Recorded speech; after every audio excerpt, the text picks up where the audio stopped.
Estamos iniciando mais um programa Cidadania e Serviço Público, um programa da Federação das Entidades de Servidores Públicos do Estado de São Paulo, FESPESP. Hoje é o programa de número 800. Nós estamos sempre aqui para conversar com você, cidadão, para conversar com você, servidor público. E hoje, continuando o bate-papo com Antônio Tutilo, presidente da Confederação Nacional dos Servidores Públicos. Voltamos já já.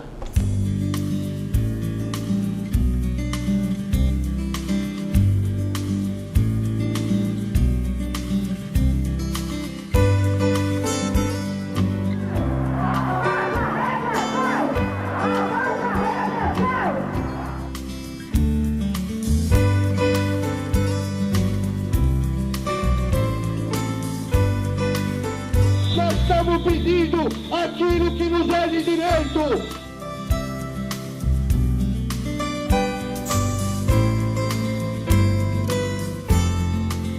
Estamos de volta com o programa Cidadania e Serviço Público, um programa da Federação das Entidades de Servidores Públicos do Estado de São Paulo, FESPESP. E um segundo programa conversando com o presidente da Confederação Nacional dos Servidores Públicos, Antônio Tutilo, que a gente já falou, é servidor público aposentado pela Assembleia Legislativa do Estado de São Paulo, especialista em orçamento do Estado e ex-presidente da maior entidade de servidores públicos da América Latina, a Associação dos Funcionários Públicos do Estado de São Paulo. Pois é, Tutilo, nós falamos aí do encontro da Confederação, discutindo uma série de problemas por que passa o Brasil, falamos do servidor público na Constituição.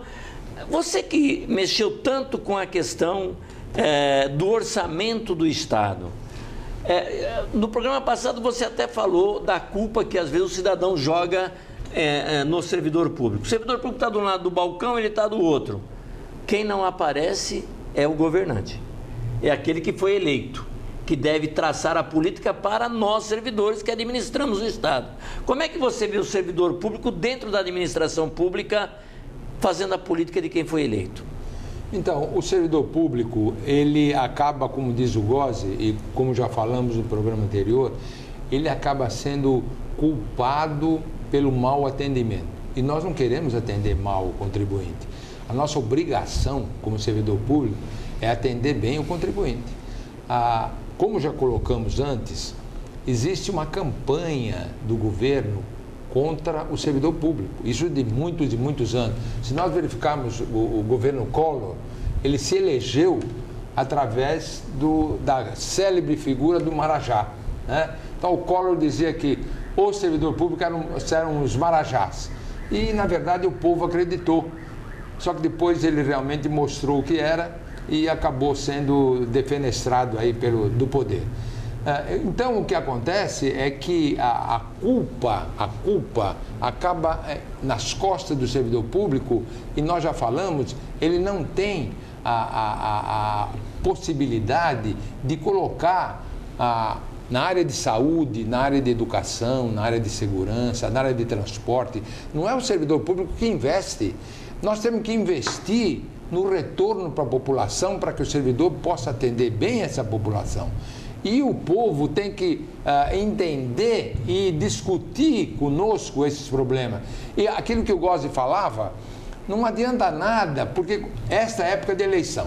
Vocês podem ver que nessa época nós estamos beijando criança, nós estamos comendo cachorro quente, nós estamos indo nas esquinas para falar com o povo, mas só nessa época, porque depois não se acompanha mais nada. Então nós precisamos acompanhar aquilo que é o programa, aliás, um programa que não existe de governo. Eu costumo dizer que os governos não têm um planejamento adequado, eles não colocam na campanha metas para que a gente pudesse cobrá-los depois. Isso é uma coisa que nós precisamos pensar daqui para frente, ou seja, quais são as metas que o candidato A, o candidato B e o candidato C realmente colocam para a população. E daí, na medida em que esse candidato é eleito, nós temos que cobrá-los. E por isso que existe, quando o Gozzi fala em planejamento, que eu acompanhei muito tempo na Assembleia Legislativa, desde o plano plurianual, lei de diretrizes orçamentárias, orçamento anual. Então, é difícil para o povo acompanhar. Então, nós temos até um projeto nesse sentido de acompanhar as coisas principais, os projetos principais e depois mostrar para a população o que foi prometido e, na verdade, o que está sendo cumprido ou não. E aí cobrar o governante, quer dizer, o prefeito, o governador e o presidente da República. Por quê? Porque eles têm que colocar essas metas e nós temos que cobrar essas metas. O povo não está acostumado a isso. O povo vota ainda por impulso. Eu dizia aqui para o Gozzi que até fazendo uma campanha de que todos deveriam votar, o aposentado deveria votar, mesmo que ele tivesse mais de 70 anos, porque nós temos que mudar esse estado de coisas que está aí, porque o governo não cumpre aquilo que promete, ou às vezes nem coloca claramente. Quando a gente coloca aí o PAC, olha, houve o PAC 1, do PAC 1 não se fez, não se realizou 20% de tudo aquilo e já tem o PAC 2. Mas isso tudo é campanha eleitoral e depois não se cumpre o que está colocado no plano, não se cumpre aquilo que a lei de diretrizes determinou. E uma das coisas que está intimamente ligado ao servidor público é o seu salário. Nós não queremos milagre, não queremos que o servidor ganhe mais do que o mercado de trabalho, mas nós queremos respeito para o servidor público e que se cumpra aquilo que o artigo 37, inciso 10 da Constituição Federal, diz claramente que anualmente tem que haver revisão de salário, no mínimo pela inflação. E o que acontece? Não é respeitado. Nem existindo lei, porque no Estado de São Paulo, por exemplo, nós temos a lei aprovada pela Assembleia, né, Tutinho? A database aprovada pela Assembleia Legislativa de São Paulo não é cumprida. Bem, mas não é cumprida nem a Constituição no 37 e 10. E nem a Constituição e nem essa lei estadual, que diz claramente que no dia 1º de março tem que haver, essa é a database, e, portanto, tem que haver uma revisão de acordo com a inflação. Existe? Não existe. Então, o que faz o governo? O governo pega as classes mais trabalhadoras, não vão chamar de trabalhadoras, mais importantes, aquelas que têm mais poder de reação. Então, aí dá um bônus aqui para essa, dá para os professores um bônus, dá para a polícia mais outro bônus, e daí o que acontece? É só para não ter greve. Para não ter greve. E o grande prejudicado, mais uma vez, é o aposentado, porque o aposentado não recebe aquilo que o ativo está recebendo, quando, na verdade, ele deveria ter isonomia, ele deveria receber igual aquilo que o ativo está recebendo. Isso é um outro problema que tem que ser discutido, tem que ser analisado, e ninguém cumpre. Tutino, uma coisa importante dentro de tudo isso que foi colocado por você, eu vou agora fazer uma colocação para você falar sobre. Você veja bem, a confusão que parece que o Brasil está vivendo é que nós não temos mais o que é partido de situação, o que é partido de oposição. As coisas são iguais, a ponto de a candidata pelo PT à presidência da República subir num palanque no Rio de Janeiro, com o candidato ao governo do PMDB, tendo o próprio PT candidato ao governo do Rio de Janeiro. Como é que você vê essa situação? Olha, eu acho que nós deturpamos tudo que se pode falar em política. Por isso que o povo está insatisfeito e o povo não acredita mais na parte política. Não é por nada, é exatamente por isso que o Gozzi acabou de dizer. Não é possível que eu defenda um partido nesse estado e defenda um outro partido no outro estado, dependendo do meu interesse, dependendo das composições que têm que ser feitas. E vou mais longe, quer dizer, quando se faz, o governo precisa ter uma base. É uma base que não vai adiantar absolutamente nada, mas é uma base comprada, é uma base que vai dar um maior volume de horário na televisão, né? Eu compro, este partido vai estar agregado ao meu plano de governo, mas é exatamente para eu ter mais 1 minuto, mas eu ter mais meio minuto, vai ter mais 2 minutos. Então o governo central fica com um horário muito maior, mas depois tem a cobrança. A cobrança vem através de cargos, vem através de ministérios, vem através de uma série de coisas que eu preciso colocar para esse que está me dando esses minutos. E na verdade, Totilo, o que não se vê é um programa, é um caminho colocado para mudanças do país, né? Pois é, não está se percebendo nenhum programa e nada que se possa dizer qual é o partido.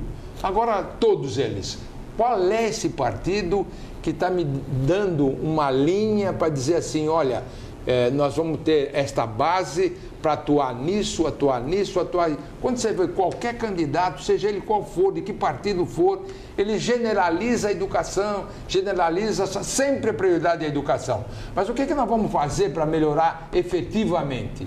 A prioridade sempre é a saúde, mas o que vai ser feito para efetivamente melhorar a saúde? Para você não ter possibilidade de ir no SUS ficar não sei quanto tempo para fazer um exame, não sei quanto tempo para fazer uma cirurgia. E aí? Como é que faz? Como é que fica o nosso policiamento?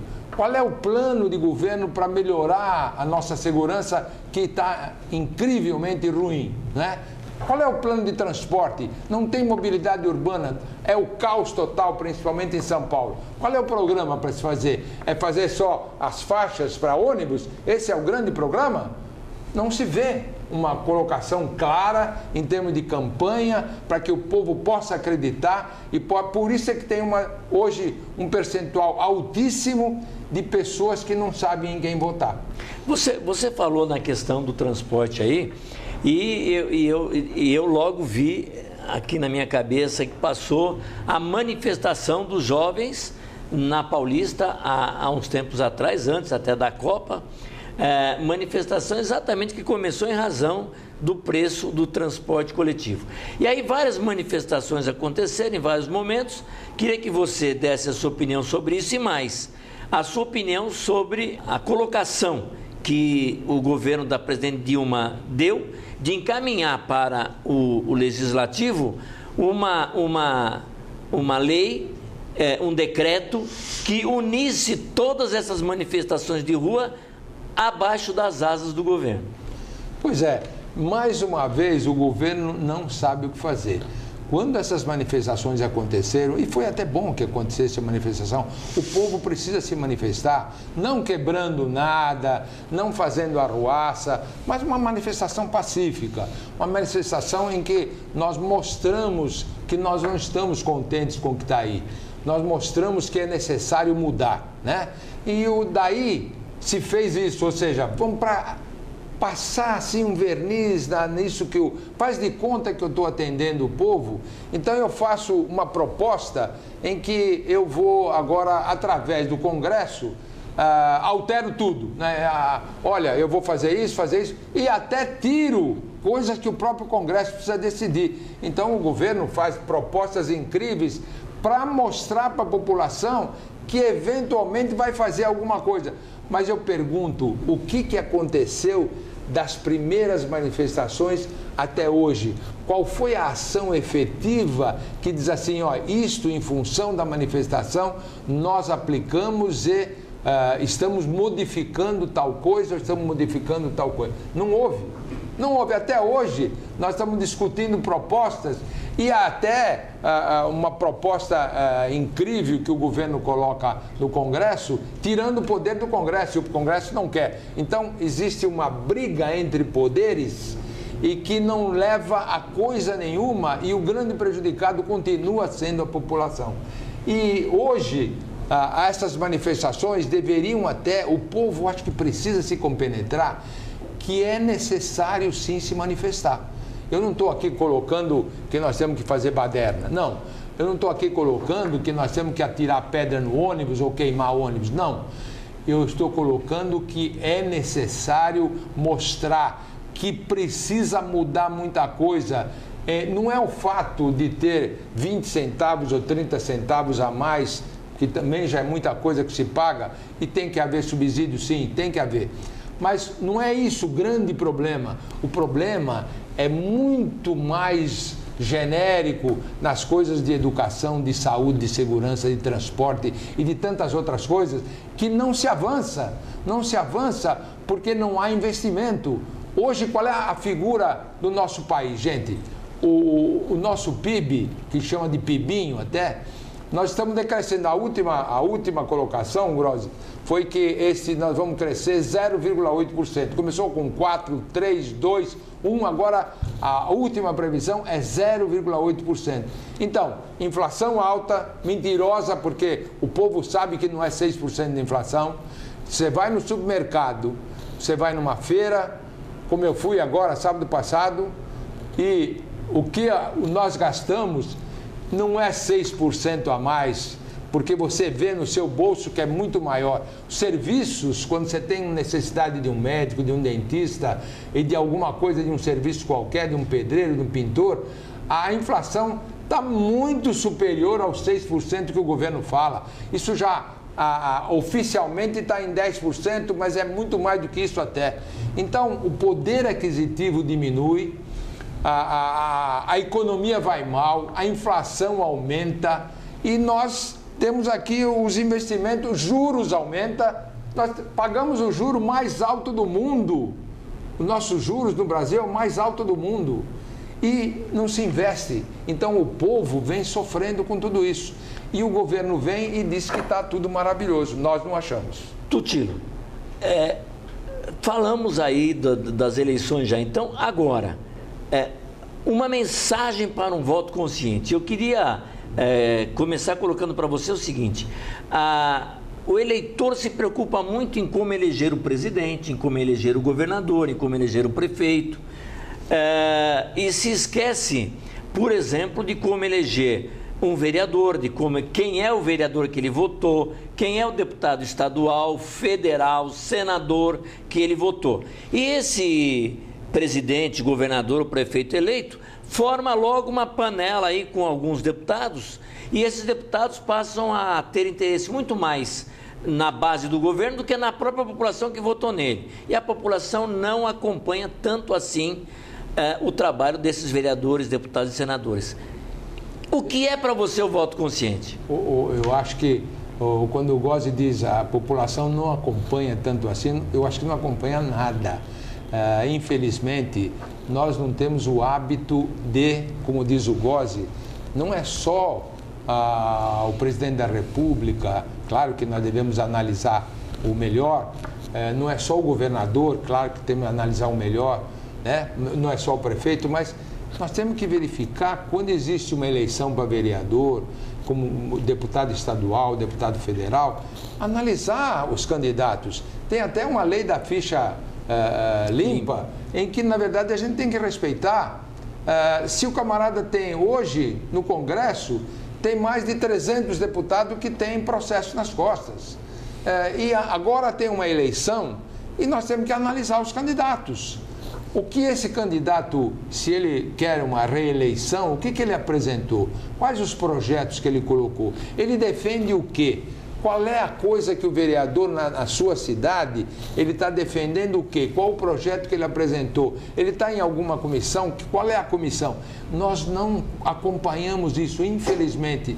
Se nós perguntarmos para o telespectador qual foi o vereador que foi votado na última eleição, ou qual foi o deputado estadual ou federal, olha, a grande maioria não vai lembrar. Então, nós temos que não só verificar agora, como acompanhar depois. Por isso é que eu, particularmente, Gozzi, sou muito a favor do voto distrital. Porque o voto distrital faz com que você acompanhe o seu vereador, acompanhe o seu deputado, principalmente, naquela região, naquele distrito, e que se ele não atuar, nós tiramos ele de lado, não votamos mais. Então, ninguém O Congresso não quer voto distrital porque não quer ser acompanhado. E nós temos que acompanhar o candidato. Nós temos que verificar o que ele está apresentando para a população, dentro daquilo que ele pensa, daquilo que... por exemplo, o servidor público. O servidor público, ele sabe em quem votar?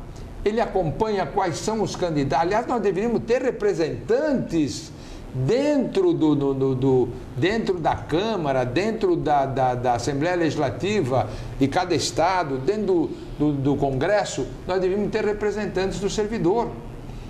Por quê? Porque quando nós vamos conversar com deputados em Brasília, tem alguns que nos dizem claramente, olha, vocês procurem os seus representantes porque eu represento outra categoria. Eu sou dos ruralistas, por exemplo, né? E não sou ligado ao servidor público. E quem é ligado ao servidor público? Nós sabemos, muito pouca gente, muito pouco deputado é ligado ao servidor público. Hoje nós temos que verificar e colocar mais pessoas. Eu defendo uma linha em que as nossas entidades deveriam ter candidatos e que nós escolhêssemos quais são os melhores, os mais capazes e depois nos reunirmos para apoiá-los. Porque nós temos um contingente de servidores que é uma vergonha nós não votarmos em servidor público para depois defender aquilo que, não privilégio, mas aquilo que é direito do servidor público e que precisa ter representantes para isso lá em cada uma das esferas de governo. Muito bem, conversamos no nosso programa de hoje com o presidente da Confederação Nacional dos Servidores Públicos, Antônio Tutilo. Muito obrigado, Tutilo. Eu que agradeço, para mim é sempre uma satisfação, estou sempre à disposição e tenho certeza que a federação está sempre unida à confederação e nós queremos essa união geral para que a gente possa defender principalmente o servidor público, mas toda a população do nosso estado e do nosso país. Fiquem agora com o nosso noticiário.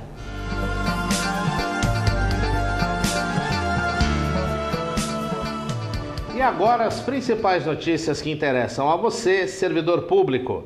A Secretaria da Educação do Estado de São Paulo está com inscrições abertas para a nova etapa do programa Mestrado e Doutorado, que garante aos professores da rede estadual de ensino bolsas mensais de até R$ 1.600 em cursos de especialização que podem ser utilizados para a evolução funcional e aumento de 5% no salário. O cadastro vai até o próximo dia 15 de setembro e pode ser feito no portal da Secretaria da Educação no link Cursos em Andamento.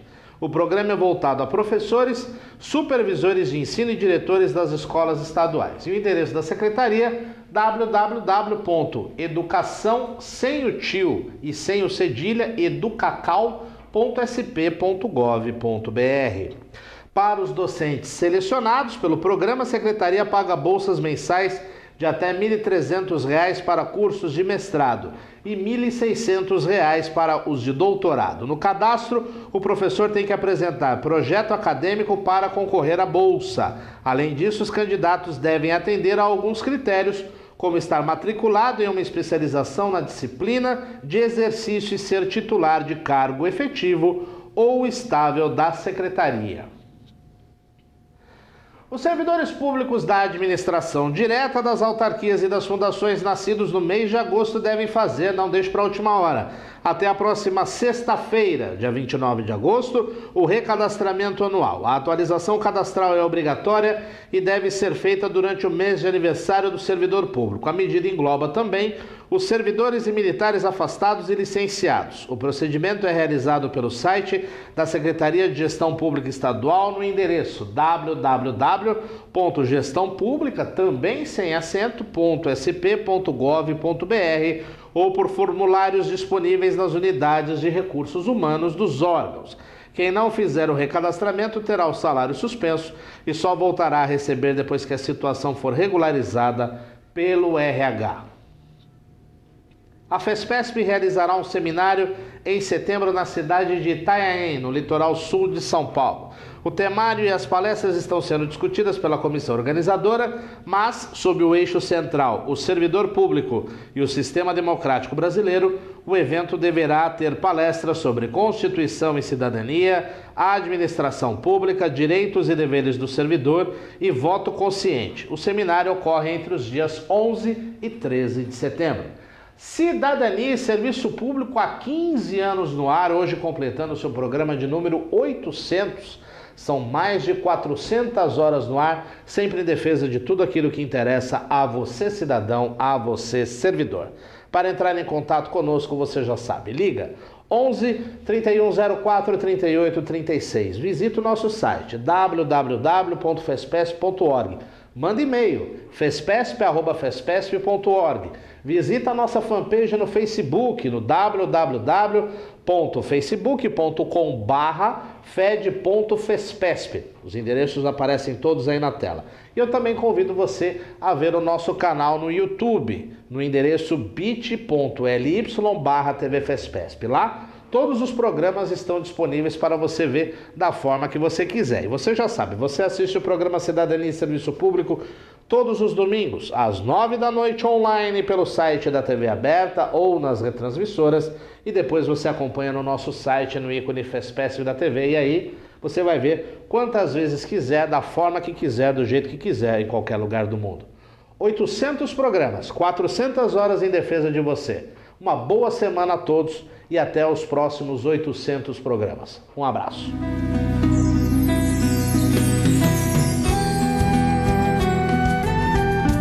Chegamos ao fim de mais um programa Cidadania e Serviço Público da Federação das Entidades de Servidores Públicos do Estado de São Paulo. Programa número 800. 800 programas conversando com você, cidadão. Conversando com você, servidor público. Conversando sobre cidadania e serviço público. Até o nosso próximo programa.